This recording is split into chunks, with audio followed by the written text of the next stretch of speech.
আজকের একটা কথা শুনে খুবই কষ্ট লাগছে।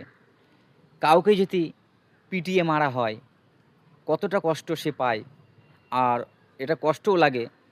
এই কারণে বলছি, আজকের দিল্লি উত্তমনগরে যে ঘটনাটা ঘটলো তরুণ কুমারের সঙ্গে, শোনা যাচ্ছে কিছু মুসলিম ধর্মের মানুষ তারা তাকে পিটিয়ে মেরেছে। সে গত ৪ তারিখ হোলির দিনে ঘটনাটা ঘটেছে। একটা ছোট একটা বাচ্চা মেয়ে বেলুনের মধ্যে জল রং ভরে ছুঁড়ে মারতে গেছিলো, ওর একটা কাকাকে মারতে গেছিলো। তো সেটা সেই রঙের কিছু ছিটা একটা বোরখা, মুসলিম একটা বোরখা পরা মেয়ের গায়ে কিছু ছিটা লাগে। তো সেটা নিয়েই মানে এই দুর্ঘটনাটা ঘটে গেল। দেখো, মুসলিম ভাইদের একটাই কথা আমি বলবো, আমরা হিন্দু মুসলিম ভাই ভাই, এটা আমরা মেনে আসছি আর মানবো, আর এটা মেনে যাব। তো এই নিয়ে সব মুসলিম খারাপ না, আমরা পক্ষ না, আমরা হিন্দু মুসলিমের ঝগড়ার পক্ষ না, আমরা মিলেমিশে থাকতে চাই এবং মিলেমিশে থাকি।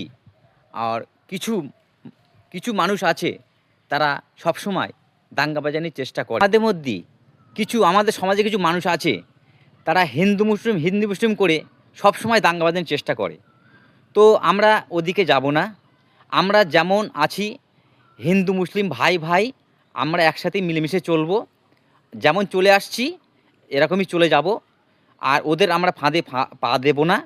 আমরা কারুর ফাঁদে হিন্দু মুসলিম যারা দাঙ্গা বাঁধানোর চেষ্টা করে তাদের ফাঁদে আমরা পা দেব না। আমরা সতর্ক থাকবো, সাবধানে থাকবো, সুস্থ থাকবো। বন্ধুরা, আশা করছি আপনারা শুনলেন, সবই বুঝলেন। ভালো থাকবেন, সুস্থ থাকবেন।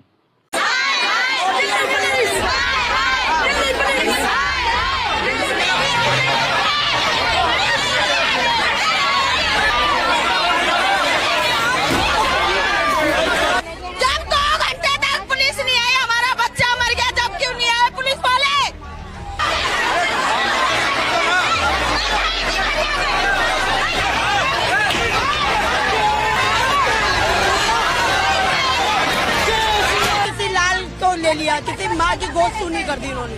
ये रमजान है और